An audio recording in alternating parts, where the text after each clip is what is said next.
Hey guys, this is Marcus and Dianne Guevara Hi. with Thirsting for Truth. Thanks for joining us. This is our first broadcast, and we're calling it a test because we've never done this before. Even though, of course, we've worked out a lot of kinks and stuff, this is our first time actually broadcasting live. So don't know what's going to happen. I hope it turns out well. But really the purpose is we want to treat this as though it's a real broadcast, because it is, and we're going to talk about real subjects and things like that. But we want to try and figure out if we're going to have any problems before we start really publicizing and marketing these kinds of broadcasts. So anyway, how's it going, Dan? Great. Good? Yeah, I'm excited. Sweet. I wonder how many people are actually watching. Well, we can see. We'll have a little count or tally of the people that tune in. So Awesome. anyway, if you're already watching this, you shouldn't need to know this. But the few ways that you can watch these kinds of broadcasts, if you're watching this and it's already pre-recorded, you can go to thirstingfortruth.com, and I actually put a link on the website right on the front page, so you can click on the link and go straight to the video. It's embedded on our YouTube, so it's on our website, thirstingfortruth.com. It's also on our YouTube channel, so if you're a subscriber or if you've seen our other videos, you can see this one is also on there. You can watch it live on youtube.com. And the third way you can do it is through a Google Hangout. And so if you have a Google Plus account, most people who have Android phones have a Google account. You might just need to check the box that says you want to be a Google Plus member. And you can actually go to our events page on Google Plus, and you can plug in, and you can actually, with your webcam and your microphone, or just your webcam, which may have its own microphone, you can ask questions, you can interact with us, and that's what we're hoping is we want to. I don't know how many people we'll get for this broadcast live. I assume a lot of people will end up watching it after we've already broadcasted it. We want to try and see if we can work that out and be able to take live questions, because the purpose of this, and let me just say really quick, for those of you who don't know Thirsting for Truth is an organization started by Dianne and myself, and our aim is to help young people, young adults specifically, but youth as well. We're looking to help them and encourage them to live courageously chaste and Catholic lifestyles. And so part of the ways that we're doing that are speaking. So Dianne and I are traveling and speaking a little bit. We are writing articles and engaging the community. And we're also in the midst of developing a young adult program. And I'm going to talk a little bit about that. But simply our aim is to, Thirsting for Truth, our slogan, I guess, is faith, reason, and theology of the body. Three things that I think are really important. They're just huge categories, so really anything can fall under that. But the faith aspect of that is how we understand and come to know God more, of course, through theology and church history and that sort of thing. And then the reason aspect is how we actually take that, whatever it is that we learn, and then we implement it. So we want to do more than just know a little theology. We want to be able to live better lives by implementing that theology. And faith and reason, kind of stuff that happens on live broadcasts. That's right. So faith and reason together, going hand in hand, are ultimately what we're shooting and aiming to help young adults with. And then the theology of the body aspect is what we like to view faith and reason through is this lens of what we call the theology of the body. We're going to talk about theology of the body today. We have some other stuff on our website if you want to learn a little more about theology of the body. But basically, looking through the lens of the theology of the body, that lends a lot of context to things that help us better understand our faith, relationships, marriage, family life, and things like that. So we have a couple of big announcements that we want to make. The first one that we want to make is an exciting announcement. There's a little bit of sadness in it as well, and that is we won't be in San Antonio for much longer. I have accepted a position with the Coast Guard and a commission. I'll be an officer with the Coast Guard going active duty. We don't know where we're going yet. I'm hoping to find that out in October, get our orders and find out where we're going to be living for the next 3 years. But we'll be leaving San Antonio. So we won't stop doing Thirst for Truth. In fact, I'm hoping that will allow us even more opportunity to continue to dive into Thirsting for Truth. But we'll be leaving San Antonio, which is kind of a sad thing. So we'll be leaving in January, and kind of related with that is Dianne and I are doing a little bit of speaking right now, and so I want to announce a couple of events that are coming up. And the first one is we have in October 25th in Laredo, Texas, a youth rally. And if you've ever heard of Paul J. Kim, he'll be there as a speaker along with myself. I'll be speaking at this youth rally October 25th in Laredo, Texas. And then November 1st, we will be in San Antonio at the Youth Explosion. That's right. There you go. That's why I keep her around. Youth Explosion 2014 here in San Antonio, held at the Henry B. Gonzalez. Did I say Gonzalez or Gonzalez? Gonzalez. Like The Henry B. Gonzalez Center, which is awesome because that's a huge place. It's a huge venue. We expect a lot of young people to get out there or to be out there, and so I'm really excited about that one. We might be heading to Del Rio this month. Forgot to tell you that. Oh. Anyway, so that's possible. And then Dianne will be in San Antonio speaking to a mother's group at Holy Trinity in January, most likely. So if you want to try and book us for a speaking event, we're going to be booking, and we're kind of tight already, but we're going to be booking until the end of the year only. So we're not going to be doing anything past January because I don't know where we'll be yet. And so anyway, so that's one big thing is the Coast Guard announcement, the Young Adult Program. I want to say a few words on the Young Adult Program before we go into the topic today, which is called Accidental Pornography, Privacy, and Security. And then we're going to hopefully take some of your questions if you guys have them. And we have some other questions that we've been sent through email, and so we're going to try and tackle a couple of those as well. So the Young Adult Program is something I'm going to try and hopefully reveal before the end of the month. We already have a couple of people who are utilizing it, so I'd like to give, I guess, a quick shout out or what have you to St. Bridget's, which was our very first Thirsting for Truth young adult group here in San Antonio. So St. Bridget's, they're going strong. They're doing really well. Yep. We have a Holy Family Catholic Church, which is also a new one, and they're just getting off the ground, which is really neat. We now will have a new group here in San Antonio at Prince of Peace, and we've got some really strong leaders at Prince of Peace that are going to be taking on this task to start up a young adult group at their parish. So I'm really excited to announce that Prince of Peace will now have a young adult group called Thirsting for Truth. We also have a group in Maryland, and they have been doing really well as well. They've been impressing me.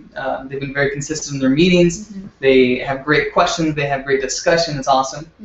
And so we're looking at also Holy Spirit. So our good friend Val Cortez, is looking at starting up. So if you're interested, I know there's not a lot of information out there right now because we're still working through some kinks and we're still trying to develop enough material before we release it out there to the public. But if you're interested, you can email me at marcus@thirstingfortruth.com and tell you a little more about it. And if you have any interest in starting a group right away, we can get you started even before we really release it out there. So our topic. I know it's kind of confusing, and I don't mean it to sound crude. The title "Accidental Pornography," but the reason that I titled it that is because recently, as many people know, there was a hack or a breach in Apple's iCloud, and as a result, many people had their private information stolen. They had, in particular, many celebrities had nude photos that were leaked, stolen, and then leaked out onto the internet. And really sad situation. There's a couple things I want to talk about because what I hope for these kind of live broadcasts is, our young adult program is going to give information. We're going to talk about different things of theology and relationships and all kinds of great material, but I hope our live broadcast can be very timely. So whenever something is going on right now, so for example, Pope Benedict resigns, and everybody's like, "What's going on here?" Well, we can, each week we can talk about something that's going on and give our opinions and our humble insights or whatever. And so I want to talk a little bit about a couple of different facets of this issue, but I want to turn it over to you first. What do you think about the situation and what's going on? What were your first thoughts? So my initial reaction when I first heard about the photos of celebrities being nude, getting out on the internet, I have to admit that my initial reaction was, well, what were they even doing taking those kind of pictures of themselves to begin with? And I really didn't feel sorry for them because to me it just seemed like such a bad idea. I would never take pictures of myself like that and save them on my phone or my computer or what have you. But after doing some thinking and getting kind of a different perspective, I really came to a different, I guess, understanding, or not understanding, but conclusion. And so the thing is, whatever reason they had for taking those pictures is really none of my business. I obviously have no desire to take those kinds of pictures or do something like that myself, but that's their business, and it really isn't up to me to scold them or to judge them or to try to figure out why they were doing that to begin with. Go ahead. Let me say something really quick. For those of you who are watching, I see we already have a couple of viewers, which is cool. Thank you guys for tuning in. If you can give us some feedback on either our Facebook page, send me an email or something, let me know. Make sure that you can hear us okay. So if there's any problem hearing us, or if we're really choppy, you probably won't understand what I'm saying right now anyway. But if you can give us some feedback and let us know if we need to talk a little bit louder, if we need to bring the mic a little closer to us, give us that feedback so that we don't just end up doing an entire broadcast that nobody can hear. So anyway, and then if you have questions about what we're saying right now, you can post it on our Facebook page, the Thirsting for Truth page, and we'll answer those as well. So I'm sorry. No, that's you were okay. saying. Thank you.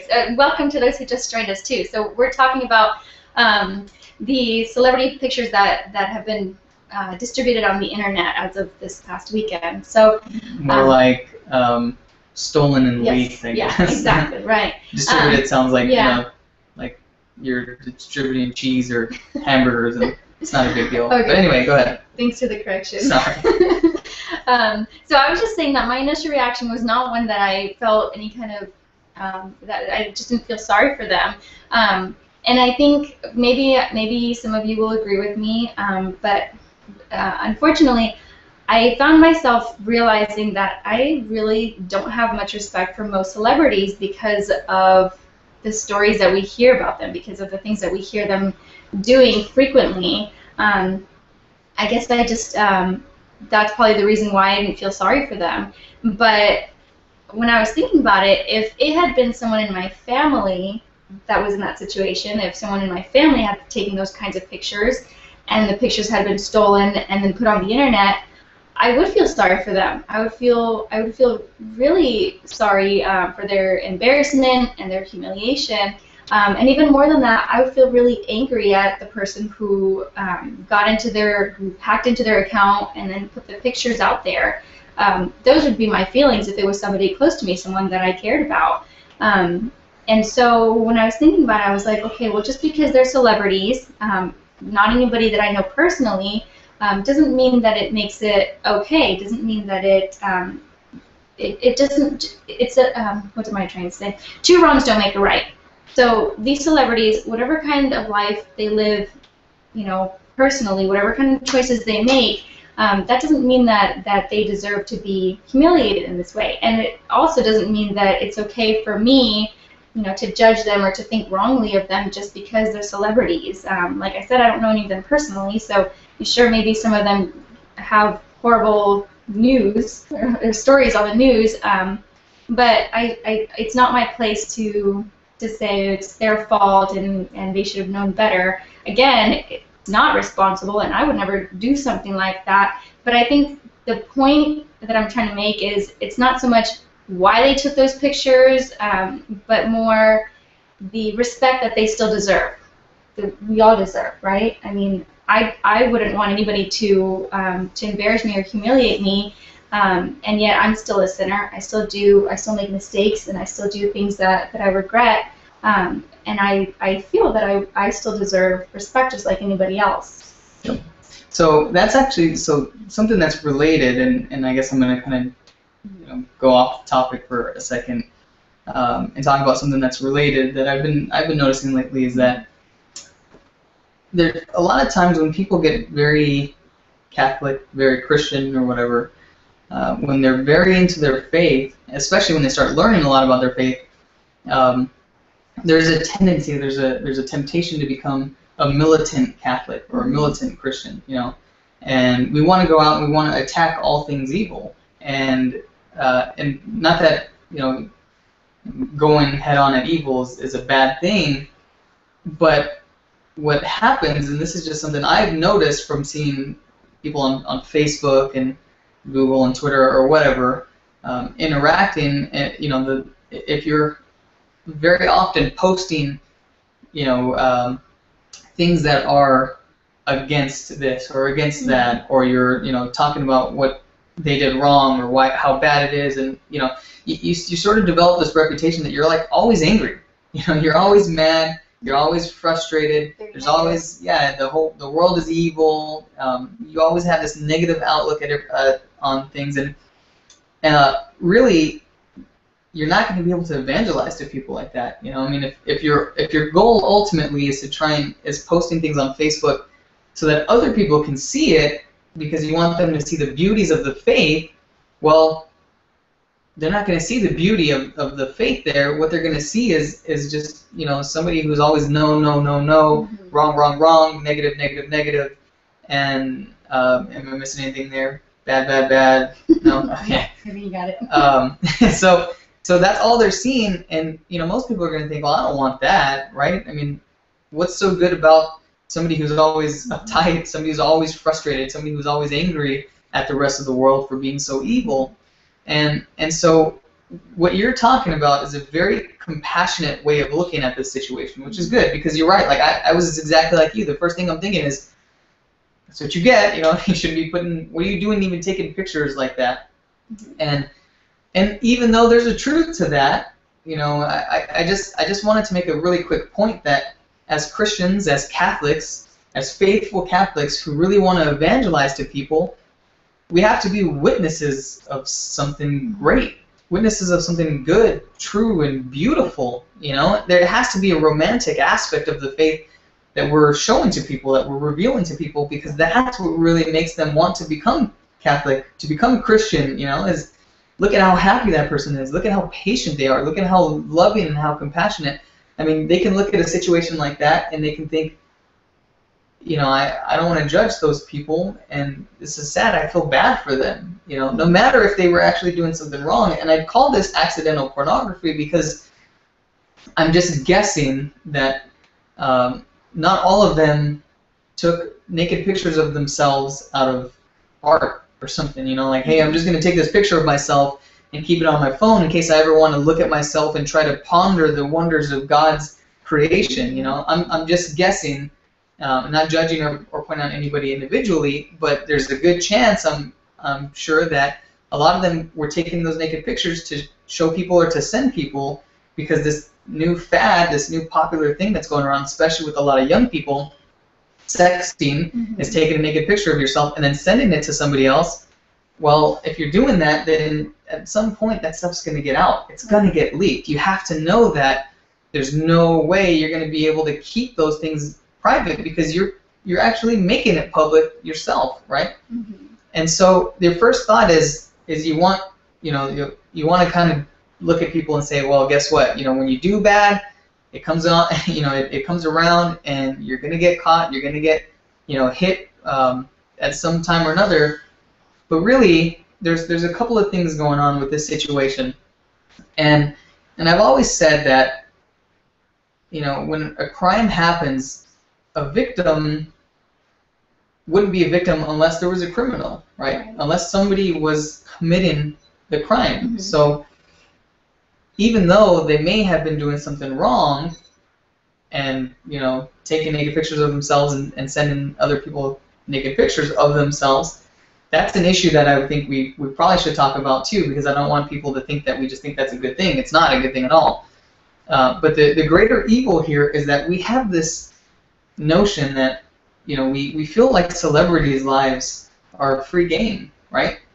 I mean, like you said, if you think of it as a family member, my sister, my daughter, my mom, or my wife, if it was to happen to somebody like that, if somebody was to go and break into their house and, you know, take their stuff, take pictures of them, or break into their phone, how angry would you be, right?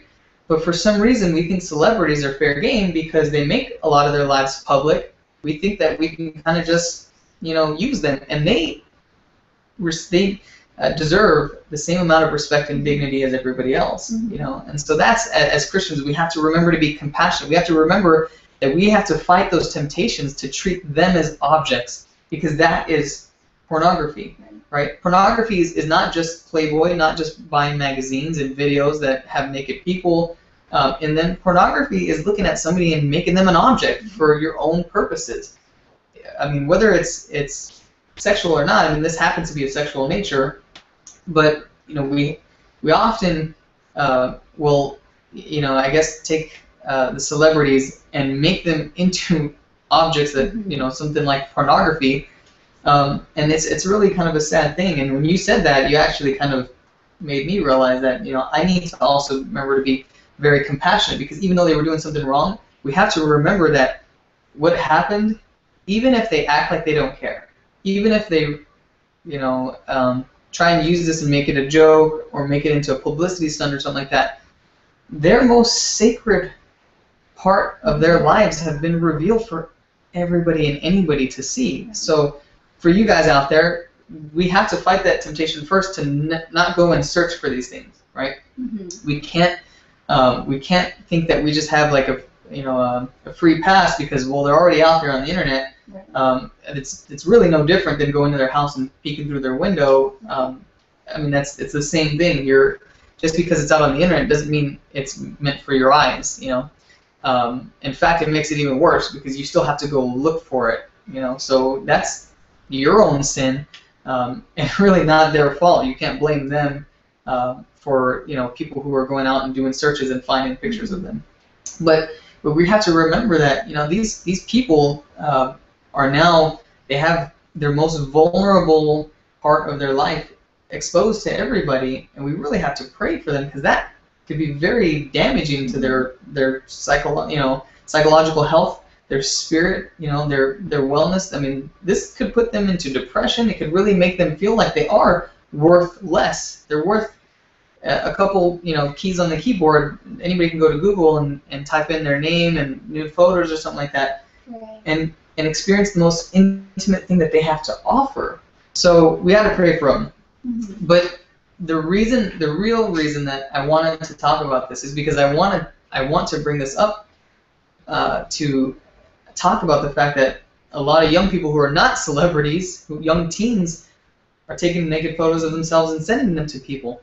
And I work in cybersecurity. I don't want to say I'm a cybersecurity expert, you know, but I got my undergraduate degree in computer science. I worked as a software developer for a couple of years. I got my graduate degree in cybersecurity, and now I work as like an ethical hacker, penetration tester. And I know how easy it is to hack into things, you know. And you asked me the other day, why is it that when you think you delete something on the internet, it never really gets deleted? Because the internet is a network of a bunch of computers. And everybody's kind of just has this agreement that they're going to hook up their computers to each other to exchange files. That's all it's doing. I mean, right now we're broadcasting a video, but we're really just exchanging the data, the file that, of this video out to all the other computers that are connected to the network. Well, what happens is that data gets copied all over the place, you know. It gets copied on servers, it gets copied on computers, it gets copied everywhere almost, you know what I mean? They're not literally everywhere, but it gets copied all over the place. And so just because you go delete something from your computer, once you put it on the internet, it's out there. And now, once you put something on your phone or on your computer, a lot of companies or apps or software tools are automatically taking your data and they're storing it on their servers and they're backing it up. So they're taking it, they're putting it on servers or computers. Servers are just glorified computers. And they're backing it up on this machine, and then they're backing it up on maybe one or two other machines just in case this one dies. So just because you delete it from one place, it could be there's still copies on potentially different servers, on Google servers because Google will take that stuff and archive it. Then maybe on other people's computers, because as soon as somebody goes to the internet and downloads a photo or something like that, it puts it on their computer. So it's really sad, but you got to know, young people have to know that if you take a naked picture of yourself, you take a picture of yourself at a party or something, you post something on Facebook, you've now just put a copy, pretty much a permanent copy of that, onto the internet. And I have a great amount of passion for not only these celebrities, but a lot of people who end up just kind of stupidly getting themselves into this kind of situation, because I did a lot of dumb things when I was younger. And luckily, not that many people had cameras and camcorders and smartphones. We didn't have smartphones when I was in high school until I was like a senior, and even then it was like there were smartphones that didn't have cameras, I think, I don't remember. But anyway, so people didn't have that. They weren't just walking around with those kinds of things, able to capture, you know, any moment. But there's tons of moments that if even there are actually photos, I'm sure, out there that I don't want to ever come out. You know, I mean, I don't know where they are, and I don't. If I had them, they've been thrown away or burned or whatever. But we make mistakes in our past, you know, and then we go on to become, you know, somebody new, a new creation in Christ. But you have to just be aware of the fact that right now, in this age, everything you do is permanent, you know. So be very careful about that, because it's so easy to break into, hack into things that you're likely to, if you have a compromising photo or a video or whatever, and you're trying to keep it hidden, it's likely that it's not going to stay hidden and it's probably going to come out. So I don't want to condone, I guess, you know, the keeping anything illegal or really just immoral on your phone or your computer or whatever. But I do respect privacy and the need for privacy, because there's some things that I don't want to get on the internet that are not immoral or anything like that, but you know, bank statements, my social security number or whatever. I don't want those things to get out. So the other thing that I wanted to talk about is security. Why do things like this happen? Well, oftentimes it's a combination of things. It's because hackers are clever and they can utilize different tools and their knowledge to hack anything. But the other problem is that we don't really create good passwords, and that was a big reason why a lot of people had their Apple stuff compromised, because as I understand it, there was multiple things going on. So not everybody got hacked in the same way, but a lot of it came because people had very simple passwords on their Apple account, and Apple had a vulnerability where they just let people try their password over and over and over, and normally, you know how sometimes you try a password like 3 times and it'll lock you out. Right. Lock you out for an hour or a day, or until you can, you know, verify or something like that, right? But Apple wasn't doing that, so therefore the hackers could just try passwords over and over and over and over, and they just kept trying them until they figured it out. Well, if you don't have a very good or complex password, you're likely to be compromised, you know. So if your password is Hello Kitty 22 or I love Jesus, then whatever it is that you're trying to protect with that kind of password is likely going to be hacked if somebody tries to hack it.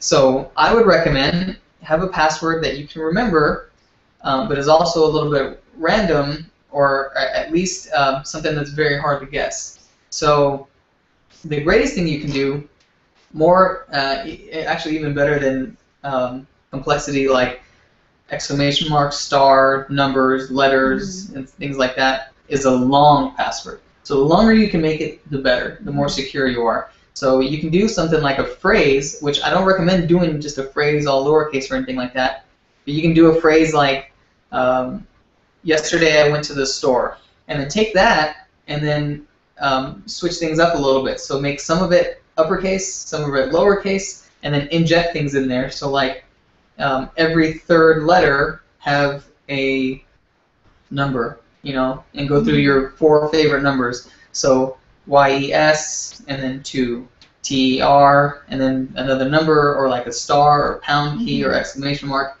and make something long, but protect your stuff through really good passwords, because you know, your bank, your identity, those things get compromised. It's so hard to really recover from that. So I'll leave you with this. If you're interested in securing your stuff and getting better passwords, go to lastpass.com. So Dianne and we use, and I forced Dianne to go change all her passwords that were little, 4 and 5 and 6 letter words that anybody could guess, like ice cream and dancer and things like that. Those weren't really my passwords. Anyway, so go to I forced Dianne to start using this, and so if you go to lastpass.com, you can get a free password manager, and it's very secure, and it'll generate really long and complex and random passwords for you. Anyway, so that's that. I wanted to just say that because although I don't want to help anybody keep illegal or more stuff on their computers or phones, I do want to help people keep stuff that they just need to be private. Right. And so that's one aspect of this whole celebrity, leak thing, is that we need to start waking up that we have to treat our stuff as serious and really make an effort to practice these kinds of like security practices, or doesn't make sense. Practice this kind of security, right. Because I mean I'm always paranoid that my stuff's gonna get hacked, and it's because I look at stuff all day long and that's all I'm around. Anyway. Yeah, it's worth the effort, and like I'm a little embarrassed, I guess. I was resistant to developing a more difficult password, but it is worth the extra effort to have a difficult password, versus a simple one that can be easily hacked into, and then you have to deal with everything that comes after that when your stuff is compromised. Yeah. So the last thing I want to say about that, I guess, issue or topic is that, to young people, I want you to think about this. Okay, the person who wants a naked photo of you, the person who is so bold to ask you, or even more so, the person who will pressure you into trying to get you to send them a nude photo, is the very kind of person you don't want to give that kind of thing to, right? That person is likely a very untrustworthy person. So, and it happens very often, which is very sad, that young people will take a compromising photo of themselves, they'll send it to somebody, and then that person will purposely leak it because of because of anger, revenge, or they'll show it to their friends. And I know, actually, I'm embarrassed to say that I had friends like this that I hung around that I knew did stuff like that. They had girlfriends, even girlfriends that they had for a long time, and they weren't too embarrassed or too shy to show other people compromising photos and tell stories about some of the most intimate and embarrassing details of girls. And I just want you to recognize, or just think about that. When somebody asks you for something like that, what they've already done is they've told you, they've shown you that they value your body, they value your dignity very little, right? Because anybody who held you in high value, high esteem, who treated you as though you were $1 million, is never going to ask you to compromise your dignity, to compromise yourself, and send a naked photo. So the very type of person that will ask you is the type of person who is really just selfishly trying to objectify you, to utilize you, and really just devalue you, to show that you're worth what, a photo, your entire body, your nakedness, somebody that you want to marry, you would never treat in that way, right? And if I can add to that too, I remember when I was in high school, most girls crave that attention. We want to feel beautiful. We want to be told we're beautiful. We want that attention from guys. And if I could say something to the young people and to all those celebrities who took nude pictures of themselves, maybe with not the best of intentions, I'm sure the reason is because they all want that attention, because they want to feel appreciated, loved, or whatever. Just know that this is, for all those people who are feeling like that you are so beautiful, your body is so valuable and so precious that you shouldn't be so willing and shouldn't so easily give away even pictures of yourself, because that is very, like Marcus said, that's the most intimate, the most vulnerable part of you. realize that you are so precious and so valuable that you should save even a picture, but all of you, for someone who's going to show you that they are willing to wait, someone who's willing to respect you and uphold your dignity. And the person that's willing to respect you and uphold your dignity would never ask you to send that kind of a picture to them. Right. And so I think I wanted to leave it at this, actually. It's, we started this off saying that we're not here to try and judge people. We don't want to make people feel bad for making these kind of decisions, because I made a lot of dumb decisions in my lifetime, and that's part of the reason why I'm here, trying to help and encourage young people, because I did a lot of dumb things that I regretted, and I don't want to be held to be forever that person that I used to be, because I've left that way behind me. So I recognize that. But the question, I guess, of why we even care is, I guess I would answer it like this. It bothers me, it hurts me, it pains me to see young people, especially young girls, who are pressured and into taking new photos of themselves and giving them to other guys who really, I know, just don't care or don't love them and don't respect them. It pains me because it pains me in the same way that if I saw somebody who had $1 million, right? So if we were doing a live broadcast and we had $1 million and we were like, hey, everybody, check out this, we have $1 million, and we set it on fire and we burned it all, it's our money to burn, but it's going to pain a lot of people, because they're going to look at that and they're going to say, do you know what you just did? Do you know how valuable that was? Do you know that you just destroyed something that could, do so much good in the world? You just destroyed something that could do so much good for you. I mean, don't you have children? What if you were to die tomorrow? I mean, don't you think they might need that? Or instead of burning that $1 million, if you didn't want it, why not give it to, a great charity like, or an organization like Thirsting for Truth or something? No, I'm kidding, but really, like, you would look at it and it would eat at you, because you would know that they totally gave up something so good, something so beautiful, something so holy, and that's really what it is to see holy things. A woman's body, a young teenage woman's, teenage girl's body degraded, desecrated, it should be holy, and to see that is so painful for somebody like me, because all I want is to see, them be witnesses of the greatness of the love, the great kind of love story that they're meant for. So when I see them just, let's put it this way, instead of them having $1 million, it's like they have this ultra valuable piece of art, and it's worth $1 million, and then they're giving it to guys for $5, and it's just so hard to see that, because you're giving up something that you can't just maybe you can't just take back. Once you take a naked photo of yourself, it goes out there on the internet, you can't take that back. It's really, really sad. You've changed the entire course of your life, your future spouse, your future children, knowing about that thing, that affects their own spiritual lives.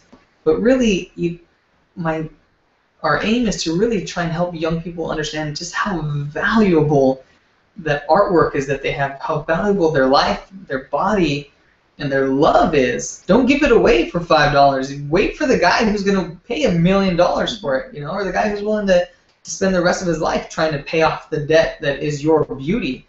And so that's one thing. The other thing, I guess, is that in a way, it does kind of hurt the Christian community. I mean, not just the Christian community. It hurts the entire community, because if beautiful girls all over the place are giving away their beautiful gift for nothing or for $5, very cheaply, then what it does is it creates this facade, I guess this idea that young girls are worth nothing, and and it hurts a lot of other young girls. We know a lot of young girls who look at celebrities like that, and so it's not a big deal. I took a naked photo of myself, I sent it to somebody, no biggie. I'm an adult, I'm mature. Well, young and impressionable 14-year-old girls are going to look at that and say, well, I guess if it's not a big deal for her, then why is it a big deal for me? Maybe I'm just not mature enough, but I want to prove my maturity, Well, you prove your maturity, you prove your worth by setting your standards really, really high and waiting for that guy and just watching for the guy who's going to jump through hoops and obstacles and fight to the death to prove that he loves you, that he would sacrifice everything for you. And so that's it. Did you want to say anything else on that? We want to try and take questions. So anybody who's on here, I can see there's a couple people, and thank you, Leonie, for telling us that our voice is coming out fine. If you guys want to ask questions, you can do that on the Google Hangout. So if you're watching on our website or on the YouTube page, you can't ask questions, but if you go to the Google Events page, which is listed on our Facebook site, or if you're on Google Plus right now, you can ask us a question. We can actually read the question and then answer it. But if we don't get any questions, we have a couple other ones that we'd like to answer in email. So did you want to say anything else before? Let's go ahead and see if there are any questions. Okay. So we have about 20 minutes left for questions. Also, you can post them on Facebook. If you want to email them, you can email them to marcus@thirstingfortruth.com, and we'll see those. But our first question here that we received, and these are some questions we received from our group in Maryland, the St. Martin of Tours Thirsting for Truth group. So thank you guys for sending us these questions. The first question we have is, what sort of struggles do you experience in combining your faith with everyday life? So for example, judgment from others, making the sign of the cross, is that embarrassing? Not liking the attention that you get when you do things like make the sign of the cross or pray, or praying the rosary in school. So what sort of struggles do you experience? Well, I'll start off. Loving your husband? No, that's not a struggle at all. Straight. I think some of those examples I could definitely have related to 10 years ago when I was in high school, making the sign of the cross and praying, even just talking about my faith in general when I was in high school. It was very difficult for me. I felt very embarrassed, actually. Sad to say, but I did. It was very difficult for me, and only because I was afraid maybe people would make fun of me. I guess the worst part was that I didn't really even know what faith my friends or peers were around me. It just wasn't something that we really talked about. So I have no idea if they would have really even made fun of me, and I highly doubt, honestly, that they would have. Now that I'm, much older, I'm an adult, I have a family, I have children, I mostly don't. Well, no, I wouldn't say that I don't care about what other people think, but it doesn't make it, or I don't base my choice of praying or expressing my faith in public based on what other people will think of me. And in fact, we are very happy to express our faith in public. We always pray when we go out in public, and we take every opportunity to teach Elizabeth and John Paul, our children, and Anna Marie now also. We use any opportunity we can to teach our children, and especially in public, because we want other people to see that we are teaching our children, that we are trying to raise our children in the faith and to be good Christians. So it's not a struggle for me anymore to express my faith, but I think the original question was balancing our faith life and our personal life, and that can be quite a bit of a struggle because I am a wife, I'm a mother, we have a house, we have lots of responsibilities. It's not just me on my own dictating my entire day anymore. So it can be really difficult sometimes balancing the needs of our family and finding time for that, for prayer life and faith life, which it's important for us to have that as a family, but it's also important for us to continue to have our own personal prayer and faith life, and that can be challenging sometimes when you've got two crazy kids running around and a crying baby and a hungry husband. Whoa, take it easy. Take it easy. But just answer the question, okay? It's still something that we strive for. So that's the point, is that even though it's a struggle, it's something that you never give up on. And for anybody, whatever vocation God leads you to, whether it's marriage, religious life, single life, one way or another, it's going to be a struggle, and that's okay. It's not something that you should get discouraged about. Something that I was told by a priest, a friend long ago, is that Jesus wants you to come to Him, and He knows your desires. So even if sometimes you make it all the way to bed at night and you realize that you haven't said a single prayer all day, I'm not saying that's a good thing, but if you feel, truly sorry for that, and you just say, I'm really sorry, Lord, I really meant to spend more time with you, that's what he wants. He wants your desire. He longs for us to desire him. And so that's the starting point is, what are your intentions, what are your desires, and then, strive every day to do a little bit better. Make goals for yourself to come closer to God. Yeah. So what sort of struggles do I experience combining my faith with everyday life? Here's how I would answer that question, okay? Oh, boy. Aww. Believe it or not, I am not a person who, I guess, likes to show emotion and affection and things like that. In fact, I'm somewhat reserved in that sense. I like to talk about things. I like to talk about philosophy and theology, and I love a good debate and all those kinds of things. But one of the things I have to strive to do is show my love and my joy, to be vulnerable, to express that kind of love that God puts in my heart, and that's a challenge for me because I like sports. I like to eat a lot of meat, and I like to.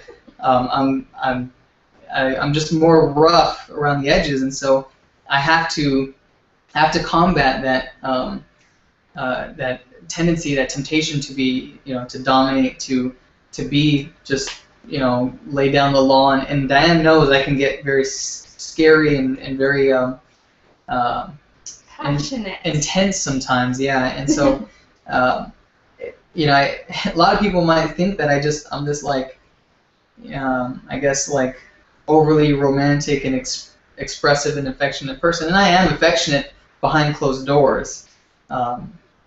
With my family, with Diane, with my kids. But it is a struggle. I don't, you have that, I guess, you have that fear of not being manly, not, looking just like an emotional little girl, I guess, And I have to, I'm just saying, I'm just trying to be honest here, that's something that I struggle with. I have to try and be that person that I am behind closed doors, openly and outwardly, because that's how I can show my joy. And I want to show people what we have at home. I want to show people what I have internally, what kind of love and feelings that God has just poured into me. And it's very hard to do that because I don't like people to know what I have going on inside. I don't want to let people in internally. Yeah. In fact, I'm the last person to ask for help a lot of times, and that's what I have to really contend with and struggle and fight to be more that person that I have a tendency not to be, and so that's why I started off this whole episode with showing your joy, showing your love and your excitement and things like that. And I just kissed you, and I just thought about that 5 seconds before I kissed you, but because that's something that I don't want to just be talking about stuff. We want to talk about stuff, but then we want to implement that stuff. We want to make it real. That's what Thirst for Truth is really about, is living better lives, not just talking about how to live better lives, And I have just as much a struggle as anybody else out there, I'm sure. That's really sweet. Thanks. And as a side comment, we were grocery shopping yesterday. I just thought of this because he said he likes to eat meat. So we usually get the 1 pound packages of ground beef. We usually get like maybe 2 or 3. And we went grocery shopping yesterday, and we were thinking we would get we would get extra groceries to last a little bit longer, so we don't have to go back in a week or 2. And so Marcus is at the shopping cart, and I was getting the ground beef, and I think I had gotten 2 packages, and I said, should we get a couple extra this time so that we don't have to come back sooner? And he said, yeah, should get some extra. And I said, how many? Should I get like 2 or 3 extra? And he goes, why don't you get 10? And he was serious. But she only got 7, so I had to get like a 12-pack of sausages for lunch and stuff. But I've always understood why they call it groceries, right? I mean, but if you wanted it, if who would go to the store to get gross stuff, right? Like I'm gonna go get groceries. With a double S. I think they should change it to Gooderies, or Tasteries. I'm going to the store to get eateries, well, you know? We can start calling it Gooderies, okay. I'm good with that. Start a new trend. So, all right, so let's go to, we have a couple, we have some time for some more questions. Okay, so if you don't go to Mass on Sundays, is it a mortal sin, and do you have to be a member of the Catholic Church to take the Eucharist? Mm-hmm. And to, I guess, compound on that, why is it a sin, or why is it that you can't receive the Eucharist when you're in a state of mortal sin? So, you want to tackle any of those? Or? I think you've got really good explanations for those ones. Well, I'll give it a shot. So, first one is, if you don't go to Mass on Sunday, is it a mortal sin? And the answer is yes. And the reason for that is actually very related to what we were talking about today. In fact, I heard a great explanation recently by a priest named Father John Ricardo, and yeah, he's good. I've been listening to him lately, and I never really heard his stuff, and he's actually great. So if you're in San Antonio, he's on Catholic radio at 9 a.m. That's right. So anyway, I was listening to him. He gave a great example of the definition of profanity. And to profane something, or profanity, is to treat something that is holy as far less than holy, right? To treat something valuable as far less than the value that it deserves. So basically, that's essentially what we were talking about earlier, right? What's the big problem with taking a naked photo of yourself and sending it to somebody? Well, it's the same reason as getting $1 million and then just burning it up. You know, you've just taken something extremely valuable and you've destroyed it. You know, you've treated it not just, okay, so if you don't go to Mass on Sunday, you're not destroying something the way you would be destroying $1 million by burning it up. But what you are doing is you're treating something that's extremely valuable, extremely holy, and you're treating it as though it's really nothing. You know, you're putting sports or the Dallas Cowboys game way above Mass, or whatever else it is that you're putting above Mass, and you're treating something with great dignity, with great sacredness and great holiness, as though it was the bottom of the totem pole, basically. And that's why it's a mortal sin. That's why it's a grave sin, because it's not like you're killing somebody, but you're essentially, you know, like looking at a naked body and saying it's no big deal, you know, who cares? It's just a naked photo. No, you are taking something sacred and holy, and you're devaluing and degrading it, and essentially, you know, you're blaspheming, you know, in a way. And so I look at that as, here's a good practical example of what I mean, right? Your grandmother's in the hospital and she's dying. You know, your grandmother who gave birth to your mom or your dad, raised them since they were little kids, you know, took care of their diapers and worked and slaved, sacrificed to feed them and to love them and to make sure their dreams came true. And then your mother, who then does that for you, you know, this is your grandmother who you've come from. She's in the hospital dying, and you go to a Dallas Cowboys game instead of going to visit her, right? That's a very sacred, holy, and extremely important moment, and you're tossing it away for the sake of a Dallas Cowboys game, or to watch TV, or to sleep in, or whatever, right? Imagine how you make your grandmother feel, you know, when she asks, well, how come Diane's not here? How come Marcus isn't here? Well, he wanted to watch a football game, you know. Well, we also have to, I guess, qualify this by saying that just because you miss Mass doesn't mean you're automatically involved in mortal sin. First of all, you got to know that it's mortal sin. That it's grave matter. You got to know that it's mortal sin. You got to know what you're doing, and you got to choose to do it anyway. So now anybody who's watching this, you now know, and so you can't miss Mass and say that you didn't know. Secondly, it has to be for you can have a valid reason to miss Mass, like being in the hospital and very sick or dying, or in a car accident or something like that. You could also be taking care of your elderly grandmother or grandfather. You could be sick at home in bed and not able to get out of bed. You could, there could be something that prevented you from being able to make Mass. If you can make Mass, and there's not a serious reason that you can't make Mass, then it's likely going to be grave or mortal sin. Mm-hmm. If you can make it, then, if you can't make it, then you're not in mortal sin. So that's how you would look at it. And only you know your own heart, and whether or not you are missing Mass because you don't want to go or because of whatever, or if you actually have a good and valid reason. So I always come back to the argument that it's very simple and it sounds very silly, but the argument that I always kind of present to myself when I'm faced with any kind of choice is either there is a God or there's not. And if there isn't a God, then really everything doesn't matter anyway. Everything's accident or chaos or random or whatever, so it kind of doesn't matter.